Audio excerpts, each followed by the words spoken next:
Assalamualaikum warahmatullahi wabarakatuh. Selamat pagi anak-anak. Kembali lagi dengan Us Puput. Hari ini kita belajar kembali untuk mapel tematik tema 7, subtema 1, pembelajaran kedua. Nah, namun sebelum masuk ke pembelajaran, seperti biasa kita berdoa terlebih dahulu ya. Mari berdoa bersama-sama. A'udzu billahi minasyaitonir rajim. Bismillahirrahmanirrahim. Raditu billahi rabba wa bil islami dina wa bi Muhammadin nabiyyan wa rasula.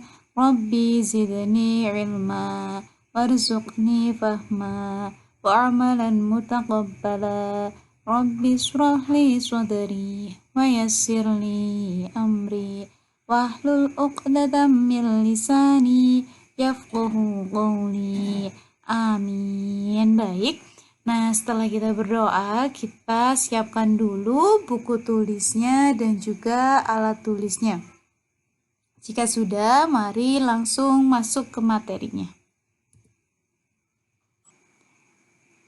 Indonesia terdiri atas ribuan suku bangsa yang tersebar di berbagai daerah. Suku bangsa apa yang ada di daerahmu? Suku bangsa yang ada di daerah kita, terutama di Kabupaten Tegal, didominasi oleh suku Jawa.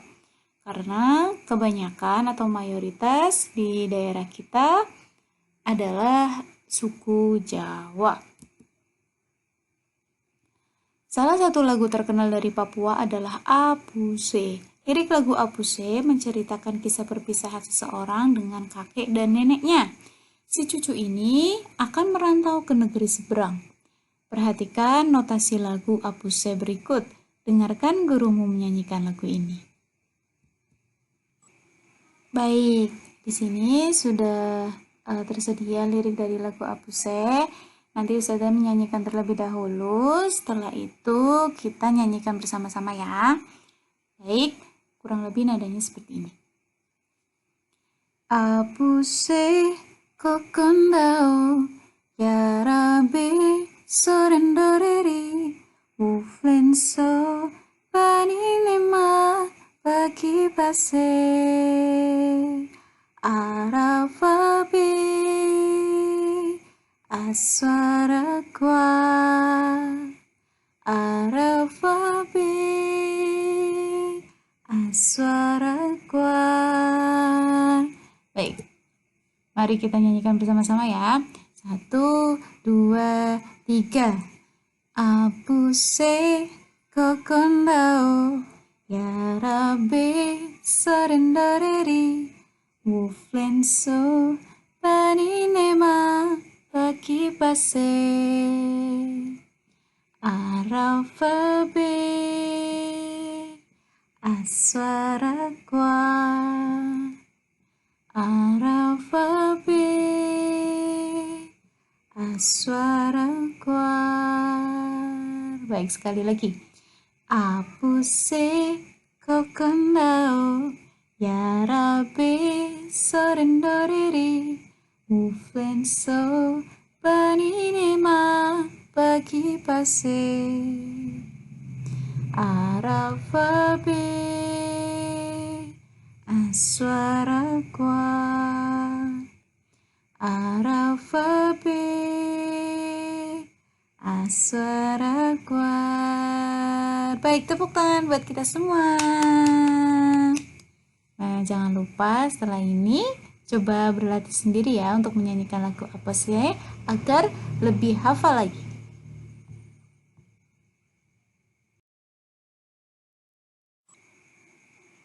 Pengaruh gaya terhadap benda antara lain. Yang pertama, benda yang diam menjadi bergerak. Contoh, meja yang didorong, bola yang ditendang, dan gerobak yang ditarik. Yang kedua, benda yang bergerak menjadi diam. Contoh, pada saat sepeda yang sedang dikendarai direm, gerak sepeda menjadi lambat dan akhirnya berhenti. Yang ketiga, benda berubah bentuk. Contoh, saat botol air mineral yang kosong diinjak, botol tersebut akan berubah bentuk. Contoh lainnya yaitu balon yang ditekan menjadi berbagai bentuk. Yang keempat, benda bergerak berubah arah. Contoh, saat bola yang menggelinding ditendang, bola berubah arah karena gaya yang diberikan. Macam-macam gaya. Nah, di sini gaya dibedakan menjadi 6. Yang pertama ada gaya otot. Gaya otot adalah gaya yang timbul karena aktivitas otot. Contoh, anak menendang bola, ibu memotong kue, dan ayah memindahkan televisi.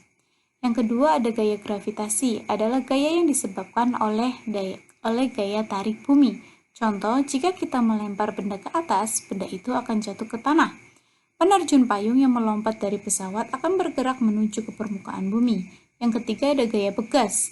Gaya pegas adalah gaya yang terjadi akibat tarikan atau dorongan terhadap benda yang dilakukan menggunakan pegas elastis. Yang keempat ada gaya magnet, adalah gaya yang timbul karena tarikan magnet terhadap benda yang terbuat dari logam tertentu. Yang kelima ada gaya listrik, adalah gaya yang ditimbulkan oleh benda-benda yang bermuatan listrik. Yang terakhir ada gaya gesek, adalah gaya yang timbul jika dua permukaan benda saling bertemu. Nah, kita akan belajar tentang gaya otot. Gaya otot dan kegunaannya dalam kehidupan sehari-hari. Gaya otot adalah gaya yang ditimbulkan oleh otot manusia atau hewan dalam melakukan kegiatan, seperti mengangkat, menarik, menahan, atau mendorong suatu benda. Nah, semua itu dapat dilakukan karena ada pengaruh dari gaya otot.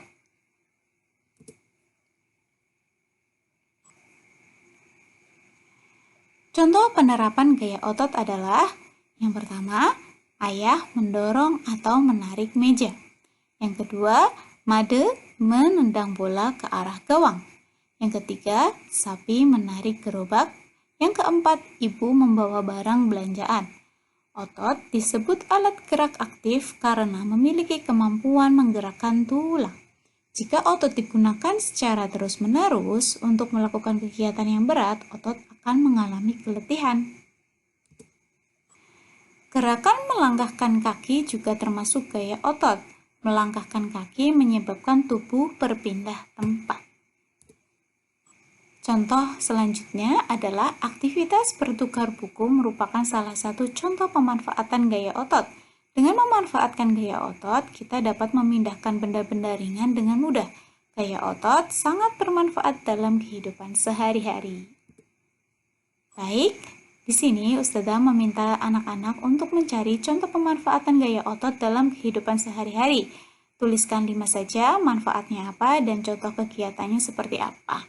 Nah, di slide-slide sebelumnya juga sudah disebutkan berbagai macam contohnya. Nah, di sini Ustazah meminta anak-anak untuk mencari contoh dari pemanfaatan gaya otot untuk kehidupan sehari-hari. Alhamdulillahirrahmanirrahim, selesai sudah materi kita pada pagi hari ini. Mari kita tutup pembelajaran pada pagi hari ini dengan bacaan alhamdulillah bersama-sama. Alhamdulillahirrabbilalamin. Sekian pembelajaran dari Ustazah. Ustazah tutup. Wassalamualaikum warahmatullahi wabarakatuh. Tetap semangat anak-anak.